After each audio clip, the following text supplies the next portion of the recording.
Everybody. This is Andrew Ross Sorkin from Dealbook in the New York Times. Thanks so much for joining us. This is our first Dealbook Helpline. And over the next 40 minutes, we're hoping to spend some time with you to really try to answer some questions and try to offer some practical advice for those of you out there that are trying to navigate this crazy world we're all living in during this COVID era, how to deal with very basic business issues and maybe some more complicated ones as well. I imagine we'll talk about renegotiating rent, getting access to an SBA loan, how to deal with employees, furloughing them, laying them off, what's the best way to deal with suppliers. We might even talk a little bit about the morality of taking money and what that's going to mean. I am joined this morning by Jason Karaia, Dealbook editor, who's been on these calls the past couple of weeks, and he'll be leading the Q&A in just a minute. I'm also joined and thrilled to have Stephen Amdur with us. He's a partner at Pillsbury Winthrop Shaw Pittman, one of the great counselors to the world of corporate America and business. He's an expert on all of these issues. And if there's somebody I could talk to about these things for hours, it would be Stephen. And I should tell you that I have known Stephen for practically all my life. So I'm thrilled that he could join us. I have also followed the works of Gene Marks from the Marks Group for so long. And he is one of the great consultants and advisors to business people all across this country, and has been spending his time dealing with and thinking about the questions that all of you are dealing with and thinking about. So it was thrilling when he decided to join this phone call and help answer some of your questions today. A couple just quick housekeeping notes. This call is being recorded. We will offer a replay both in the newsletter tomorrow, as well as on social media and on nytimes.com. For those of you on Zoom here, I just want to tell you this is a audio-only call. There is no video. We do it as an audio-only call, so you can listen. And in fact, if you have work or other things, you can avert your eyes and do those things that you need to do at the same time. And then finally, because we want this to be as interactive as humanly possible, so many of you have already submitted questions prior to the call, but as you're listening to the call, and if you have questions right now and throughout the call, you can do that and submit additional questions at the Q&A window, which is on this app as we speak. The majority of this call, as I said, will be dedicated to answering your questions. I thought I'd start just by kicking this off with Gene and Steve real quick, and then we'll get to those questions. But Gene, the question I'd start with you is just getting access to these loans. We keep hearing about so many business owners who have relationships with banks, sometimes big banks, even like a Wells Fargo. Some of them may have outstanding debt at those banks, some don't, and they're still unable to get access to those loans. They're being sent to smaller community banks in other parts of the country to try to get access to these loans. What's your single biggest piece of advice right now for somebody who can't get access to the loan? I would actually, Andrew, by the way, thanks for having me on and for the kind words. I'm also a big fan. For those of you that are looking for loans, particularly under the Paycheck Protection Program, turning to your bank is certainly, it would be the first option you would consider, but I am hearing exactly what you've heard about people being sort of turned down. They need to be existing customers, even ones that have longtime customers are having to wait. But really, one of the best sources out now are a lot of the online lenders, Andrew. PayPal and Square, QuickBooks Capital, as well as Lendio and Cabbage with a K. Those are just a few of the online platforms that have now been given permission from the Treasury Department to issue those loans. And I'm hearing, early on some positive things about them. I think one of the biggest reasons why is because those platforms are actually set up to handle a larger volume, and they have the technology and the infrastructure to go through the process for applying and verifying and getting information in actually quicker than a lot of the banks do, particularly the community banks. So, if you're listening to this and you're thinking of applying, or you're really struggling with your banker, I would strongly consider going to one of those online lenders and applying through there. I think you might be happy with the experience. Do you have to have had an ongoing relationship with Square, for example? You have to use that service in your Nope. store so they have access? No, you don't? No, you don't. And what's interesting about that is the online lenders are actually doing something that I wish the banks were doing. They want small businesses to come to them because they want to begin and build relationships with them. And they see this as an opportunity to start those relationships. And unfortunately, I can't say the same for some banks out there that seem like they're turning those potential relationships away. So no, in most cases, you do not need to have a prior financial relationship with them. That's really great advice. Thank you for that. Hey, Steve, we were talking about this last night. You obviously advise lots of different startups and other companies that oftentimes may be backed by either private equity or venture capital or have complicated ownership structures. Speak to some of that issue, because I know it's been an issue for a lot of startups, given that they do have ostensibly backing and what's called affiliation, and how that works when it comes to getting these loans. Thanks, Andrew, and thanks, of course, for having me and for the kind words of introduction. The affiliation tests have been a major obstacle for a number of our clients in the private equity and venture capital space. As the programs administered through the Small Business Administration, absent other legislative advice, the SBA has been using the standard rules that they apply with respect to all loans that are eligible under the SBA Act. And that imposes the same affiliation test that would otherwise be applied. Now, affiliation picks up more than just what some people would ordinarily think of with respect to affiliation. You can be deemed affiliated based upon some ownership thresholds. You can be affiliated based upon some control rights that you have. And so many private equity and venture capital backed companies are finding themselves deemed affiliated with the funds, whether or not there's actual true control or ownership control, solely based upon the rights that are imposed by agreements in connection with those investments. Hey, Steve, back up though for just half a second. So let's just pretend for a moment that I'm a gas station, and I'm a gas station that has the backing though of some outside investor, whether that is a established sort of classic private equity firm or maybe just individual investor that's invested in me, but maybe that investor is also invested in 5 other businesses in my community. How does that change my ability to get access to one of these loans? So great question, Andrew. And the affiliation tests require you to assess whether or not you are deemed affiliated by the SBA rules, which is a facts and circumstances dependent answer. And the rules are unfortunately not all that clear. In many cases, there are specific sets of rights that the SBA has said you absolutely can have and not be deemed affiliated. And there are specific rights that they have said leads to a determination of affiliation. Right. And while the SBA takes a position that it's, extraordinary rights mean you're not affiliated, and day-to-day control means you are affiliated, the SBA's rules of what day-to-day control constitutes are different from what many people think they are. So if, for example, you can't take on new debt without that investor's consent, you're deemed affiliated with that investor. And so your employees are aggregated with that investor's employees for his other companies or her other companies or its other companies to determine whether or not you hit the 500 ownership test. Interesting. Got it. And many investors have been asked to waive certain rights by companies that have been paying attention to this. And many are willing to do so. Many are not willing to do so. And so it's become a push and a pull between the investor community and the business community to see whether these rights are available. Got it. Hey, Jason, I see even more questions coming in as we speak. So I'm gonna throw it straight over to you so we can get right into them. Okay. Let's do it. So a few variations on this that we got via email and currently on the call. Tammy on the call says she's a self-employed hairstylist with no employees. What advice can you give her for financial help? And then also related to that, Amber, who wrote in by email before, is a private yoga teacher, an LLC, and her client base is unable to continue paying her at the moment. And she's kind of wondering what she should do. What sorts of options do these kind of sole proprietor companies have?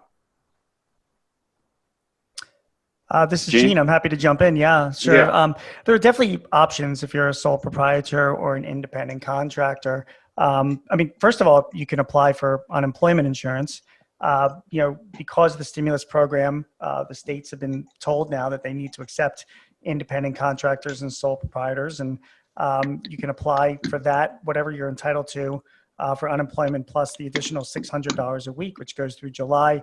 The downside to that is that, and I'm sure you guys are seeing this as well, most of the states are a mess right now. They have not been set up to, this is like the first time they're ever dealing with giving unemployment to independent contractors and sole proprietors. And so they're kind of scrambling to figure out how to verify that income.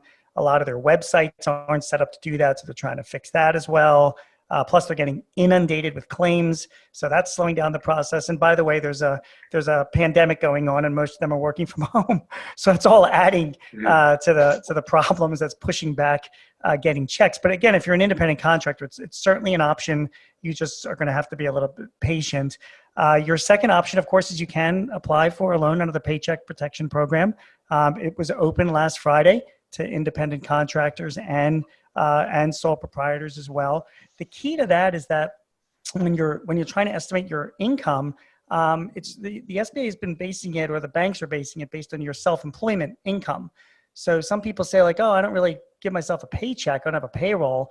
But if you look at your tax return for last year and you see what you made from what you were taxed from a self-employment income standpoint, that's your income. And that's what you can use in the calculation, the 2.5 times payroll calculation, plus your health, if you paid health insurance as well, state taxes for payroll, you can figure all that into the calculation and see what you're eligible for. And, one of the other benefits is you can get some forgiveness for the cost of your rent or utilities as well. So those are the two big options that you have. And I would consider exploring both of them, although you can't have one, you can't have them both. You got to choose in the end which one you think would be the most income for you. Hey, Gene, just to put a fine point on Please. that, in terms of the amount of money that you could get the amount of money you could get loaned to you, and then how much of that can ultimately be forgiven so that effectively turns into a grant. So first of all, one of the big restrictions that I should have mentioned as well is that you are restricted to the first $100,000 of your income. So, for the woman who's a hairstylist, if she was making $120,000 a year, and good for you if you are, by the way, the first 100,000 would count towards that calculation. When it comes time for forgiveness, the clock starts ticking when you get your loan. It's an 8-week consecutive period. After the 8 weeks is over, you go back to the bank and you give your documentation as to what your income was during that period and ask for forgiveness. You can also get forgiven, again, for your rent and for your utilities or mortgage interest you're paying if it's related to your business. However, that cannot be more than 25% of the total forgiveness. In other words, 75% of that whatever's forgiven has got to be to payroll. If loans don't get forgiven, if the amounts don't get forgiven, they're going to stay outstanding as a loan at 1% interest, payable back in 2 years, and you don't have to make your first payment until 6 months from now. So it's a pretty low cost way of getting financing. Right. Steve, I think maybe this one is for you. Kamal, who's on the call, asks what options are available for commercial landlords whose sole income is rental property. He said he's tried the Paycheck Protection Program and also for a disaster loan. But a lot of those seem to be based on the number of employees. So what are landlords supposed to do? So certainly a great question. And we're having lots of conversations with real estate clients who are facing a similar situation. I think one key thing is to start having conversations with your tenants to understand what the likely payment plans are going to be for those tenants, what they're facing and how to deal with it. Number two is to start having the same conversations with your lenders to see what opportunities there are to discuss the terms of your current payment program, what potential forbearance opportunities may be available. There's really no perfect solution right now based upon the universe of remedies that have been available from the government. Though certainly people are continuing to have conversations, and our public policy group is regularly having discussions with legislators about potential new sources of funding that are targeted at particular areas of interest. I think certainly it's reasonable to suggest that the current administration would have a friendly attitude towards the trials and tribulations of large real estate holders, but nevertheless, the opportunities aren't perfect.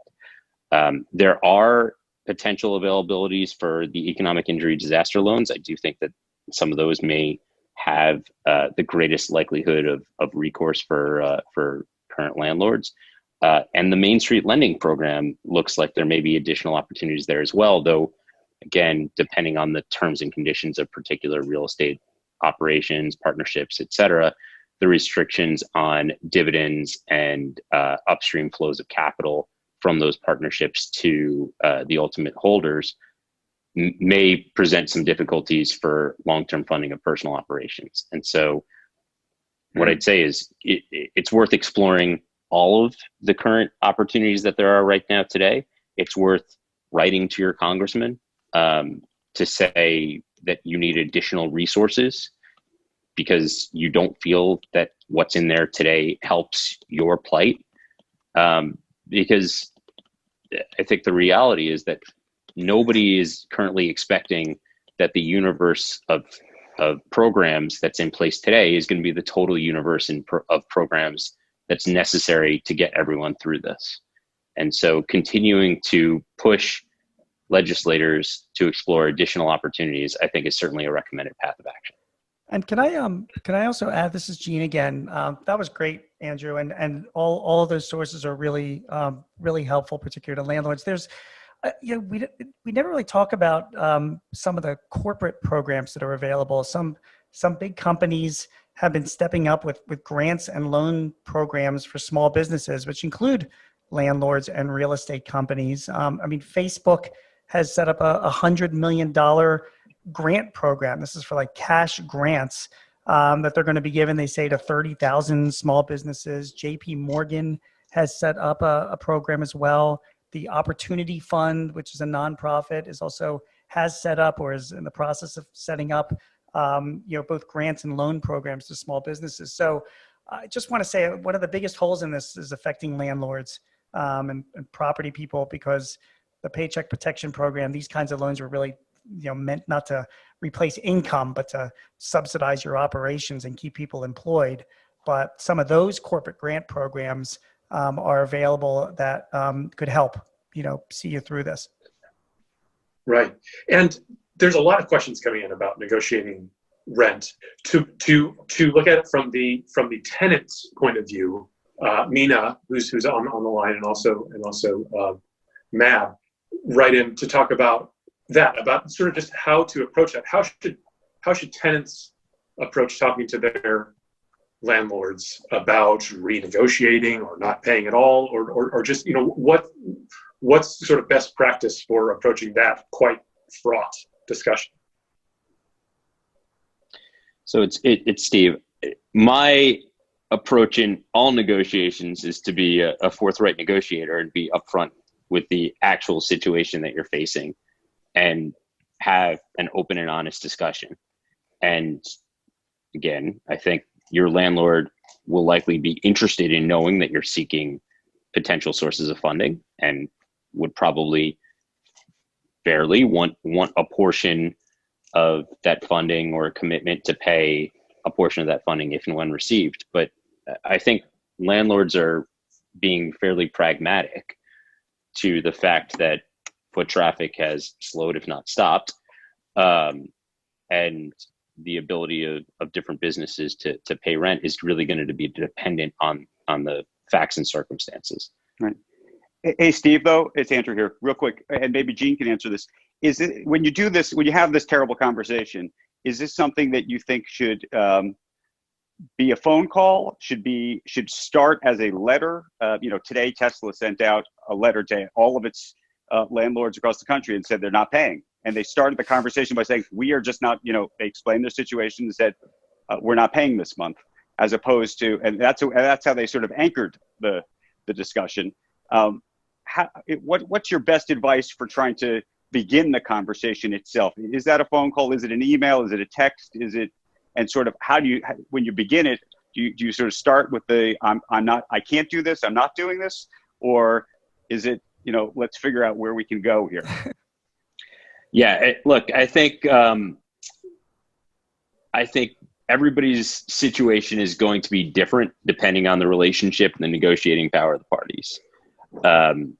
If you've got a long-term relationship with your landlord, I think starting from the position of we're not paying is a good way to ensure that long-term relationship, which probably has had some ups and downs over the years, goes to a bad place pretty quickly, because again, that landlord may be suffering very similar issues as you. So I would say the relationship and the communication should be consistent with the relationships and the communications that you've had with the landlord previously. If you want to be treated like a human, you should treat the other person on the other side of that conversation like a human too. 100%. Steve, can you imagine just sending a letter to your landlord? We're not paying, sorry. You're absolutely right. Some states, depending on what state you're located in, and cities like where I'm in Philadelphia, have actually instituted, laws or rules saying during this pandemic as it is, they're forbidding landlords from asking, rents from their tenants if tenants can't pay. So that's certainly something you should look into locally. But also what Steve said is 100% right. I mean, a lot of landlords are small businesses themselves, and depending on what your relationship that you already have with your landlord, you should be calling them up, seeing them face to face, and working it out. There's no reason to get all legal and formal about it. At least, Gene, you can't do it face to face anymore. You got to have 6 feet in front of you. Oh, that's a good point. Well, you wear a mask. You stand apart. Or you go on Zoom. Right. True. Sensible advice. A specific question here from Ben, who's on the call about the small business loan. If our normal raise and bonus cycle lands in early July, would that potentially be an issue with taking the loan? Gene, that might be for you. Yeah, happy to take that one. So what you're trying to do is you're trying to show comparable periods as to when this is. I mean, the rule of thumb is that to come up with what your loan availability is, you're supposed to show the preceding 12 months of what your operations were. But some people have different businesses. They have seasonal businesses or, things that depend on other factors. So, if you're going to be asking for loan forgiveness for a period of time, 8 weeks going forward, you want to have loan availability for that. You have to show the comparable period from the prior year to say, hey, listen, this is what the payroll is that I'm going to need during this period because I'm a seasonal business. I have a friend who has a fruit and vegetable stand, and he's getting things starting up in May because he's a summer business. And that's exactly the conversation that we have just had. I mean, remember, in the end, this is not an agreement between you and the SBA. This is going to be an agreement between you and your lender. So the SBA has given guidelines to the lenders. Some of them are pretty strict, and some of them are not as strict. And I think there's some room to negotiate that with your vendor, with your bankers, your lenders, to make sure that you're both comfortable with the numbers that you're using. Right. I mean, perfect follow-up on that from Walter, who's on the call. What recourse does he have if you think a loan was improperly denied or for a much lower amount than it should be in his mind? And this goes, I think, obviously for the small business loans, but for any of the other programs too.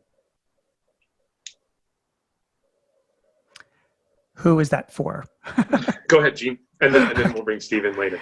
I'm interested to hear Steve's views on this because I'm actually we're still trying to figure out the process of how things go through compliance and approval. Each loan, you can only ask for a loan once under your federal tax ID number. So my assumption is once you apply for a loan, it gets assigned a number from the SBA, and then you're in the system. and that's it. So if it gets denied or approved for a lower amount, I believe, you're out of options at that point in time. I don't think you can go back in and reapply. So that's my understanding for, about what it is right now. And Steve, I don't know if you've seen anything different. No, I haven't seen anything different, at least so far, but I think you make the excellent point that a lot of these rules are all being written as we go. Right. And so there may be an appeals process that's put in place. There may be some rules that come down from the SBA. Certainly, as the funds start depleting, as people run out of available resources under the policies and still have issues and still are seeking funding and still are asking, I think you may start to see either new programs put in place or an expansion of the existing program, or a formal appeals process or other program implemented by the SBA to give people the opportunity to ask for their treatment to be revisited. Hey, I have a question that I keep getting from lots of different people that I wanted to ask on behalf of the audience, which is there's a lot of business people out there that are thinking about whether to furlough their employees, take the loan, keep them on, but do so knowing, or at least worried, that this pandemic and the shutdown or stay-at-home orders either stay on, or that they're in the retail business and don't expect people to come back into their stores in any meaningful way come the summer, come the fall, and what may look like a liquidity problem today will become a solvency problem tomorrow. Would you advise those companies to take the loan, knowing and keep their employees on so you can get the loan forgiveness later, or would you advise laying those employees off and either taking the loan but then obviously not getting the grant, or not taking the loan? How would you think about that if you think that this is going to be a longer, more challenging process for your business over even a shorter period of time? Gene? Yeah, I can take a stab at that. I get these questions a lot, mainly because it's all about timing, right? So let's just make sure that we all, if you just, the facts here, which is, although the program ends, you can apply up until June 30th. The 8-week period starts from when you get the loan. So, one thing that you can consider is saying, hey, maybe I'll just hold off and, apply as late as possible. And then when I get the loan, that's when the clock starts ticking. If you do that, you're running the risk that, that the fund may run out of money, and therefore you can't get the loan. I think that risk is minimal. Even though the fund was originally funded with $350 billion, it's very likely that it's going to be getting another at least $250 billion. I don't think it's going to run out of money. If anything, I think there'll be another stimulus bill that extends it. So the reason why I say that is that you can play the timing game if you want to. You can, hold up on applying. I do believe the money is going to be there, and then you wait to apply a little bit, later on down the road when you think things, you'll need it that much more, or even if you plan on bringing your employees back. Right now, though, the rule is that any employees that you did let go, you've got to bring them back by June 30th if you want full forgiveness under this existing program. So that's what the rules say. But we also tell our clients that, listen, if you can't bring them all back, it's not like you lose forgiveness. You're not going to get all of the forgiveness. So long answer to a short question. It depends on your situation, but you need to keep those facts in mind before you make your strategic decision. But just to follow up on that, the idea being, if you've laid your employees off, or you're thinking, okay, maybe I should lay my employees off temporarily, and then you're saying the idea is wait till June or the end of June, and then you could still bring them back, and then would you pay them retroactively? And again, how do you communicate that to your employees? That's also another complicated element of all of this. I have thoughts on that, but Steve, go ahead. Sorry. No, I honestly, I defer to your thoughts on that one. I don't think there are perfect answers to any of these questions, right? Again, every business is going to face different liquidity concerns, have different potential for bringing funds in, and have different potential ability to utilize employees during this interim period.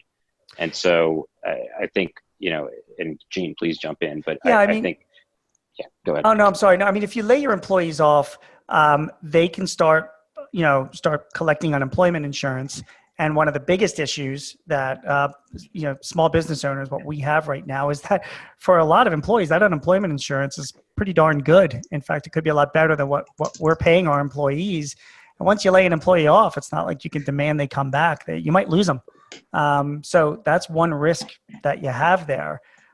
If you even furlough them without pay, again, a lot of employees are going to apply they're entitled to go and apply for unemployment.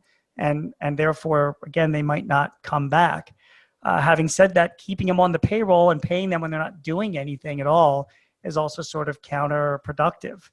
So first of all, there's definitely no legal rationale here. I mean, so if you think you could just turn to to the code and look for what the rules are, there really aren't any. It's more of a strategy decision that you do with your business. So just keep in mind that it depends on the relationship you have with your employees. You want to do what's best for them, as long as you're comfortable that in the end they'll come back and do what's best for you and your business. And I think that's what you want to focus on, is what's best for both of you guys. Yeah, there's a follow-up question from Ben here about, is an employer doing employees a disservice by offering them work that will jeopardize their unemployment payments, and particularly for lower paid workers that they could, for this period at least, be making more? Yeah. How does an ethical employer handle this? This is an existential question. Yeah, I mean, it really could be doing a disservice to the employee, and if they can get money elsewhere, particularly if you're just making up work for them to do. So, I mean, one of the biggest advantages, guys, of working for a small company, despite the issues that we're all dealing with right now, is that you always have a close relationship with your employer. And therefore, these kinds of situations, in my opinion, should be worked out directly between you and your employee. And the two of you, or the group of you, should determine what's mutually best. And I found, at least with my clients, when they've had similar situations, that they can come to some type of agreement where, tell you what, we'll let you go, you collect unemployment, but please just commit to me that you're going to come back when we decide to have you come back. And in most cases, both employees and employers have been able to come to that kind of arrangement. It's something you can't do in a big company that you can do when you work for a small business. Can I just ask a terrible follow-up question to that? What do you tell business owners who are small business owners, but who may not need the money, but may think they have technically are eligible for the money? There was a handful of news stories even today, one about a number of hedge funds that have looked to take the money, even though they probably don't need it per se. So it's Steve. Why don't I jump in on this one? I think that's a fantastic question, Andrew, and one that's likely not getting all the attention that it deserves today, but has the potential to get plenty of attention when things settle down and people look at this afterwards. I think it'd be naive to suggest that there won't be a tremendous amount of attention and scrutiny placed on people applying for these loans after the dust settles. And there are a number of attestations that are needed to be made in all of the forms, in all of the programs, with respect to not just the financial condition, the affiliation status, what you're going to do with the money, but also to the necessity of the loans afterwards. And I certainly would expect that prominent hedge funds or private equity firms or venture capital firms are thinking about this. And the ones who aren't, I think, are being either greedy or foolish or both, because there's no easier target for a prosecutor and for a False Claims Act prosecution, which has both civil and criminal penalties, than billionaire seeks payroll protection plan loan after the fact. And I think you're seeing a lot of folks take both the intellectual approach of this loan's not meant for me, I don't qualify, as well as the ethical and moral approach of this universe of loans was not meant for people and companies like mine. And I think those people are, I certainly can't talk about rewards in this life or the next that those people will get, but certainly I can say that taking that approach, if you don't need the money, to not apply for it is going to keep you in a much safer position vis-a-vis prosecution than taking a more aggressive tone. And if I could even add on that, first of all, taking the money is unethical. You're taking the money away from people that truly do need it. And there are many small business owners that really need that money. I am seeing some clients of mine, some people, they don't need the money and they're grabbing it and sticking it in the stock market, right? Because hoping to get some, get some gains. It's tempting to do that, and people are just going to be people. But my prediction is just what Steve said. I said once all this smoke clears, I think the Department of Justice is going to be very busy next year going after fraudulent claims. I think they'll be going after those billionaires, but I also think they'll be making some examples of small business as well who filed fraudulent applications, particularly in a time of need. So you should be very, very careful and just don't take what's not yours. A follow-up to that, in a sense, you've kind of already addressed it, but Peter in Virginia Beach, who's a Dealbook reader, wrote in earlier, these federal taxpayer-funded programs, does that mean that these applications will be a matter of public record, or, like you're saying, is this going to be hashed out via litigation if someone catches wind of something untoward? I think we should assume that the loan applications will eventually be discoverable by Freedom of Information Act requests.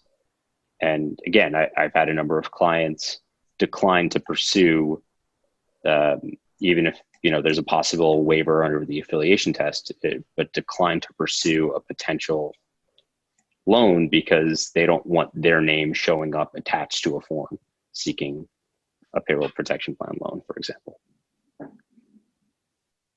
That is very interesting. We're almost out of time, so Andrew, I'll throw it back to you for some final thoughts. Look, I just want to thank Stephen and thank Gene. This was a fantastic conversation, and frankly, I hope we can do it all again. I hope we're not all going to be in this situation where we'll need to do it again. But this is the first of these Dealbook helpline calls. We're going to continue doing these Dealbook debrief calls, and we'll do another one on Thursday. So I want to thank everybody who's joined us. I want to thank everybody for your questions. We will make a replay of all of this available tomorrow morning in the Dealbook newsletter. And to find out more about the full slate of digital events that the New York Times, including Dealbook, are putting on, you can visit timesevents.nytimes.com. For now, let me thank everybody once again and wish you all just stay safe and stay healthy. We'll talk to you soon.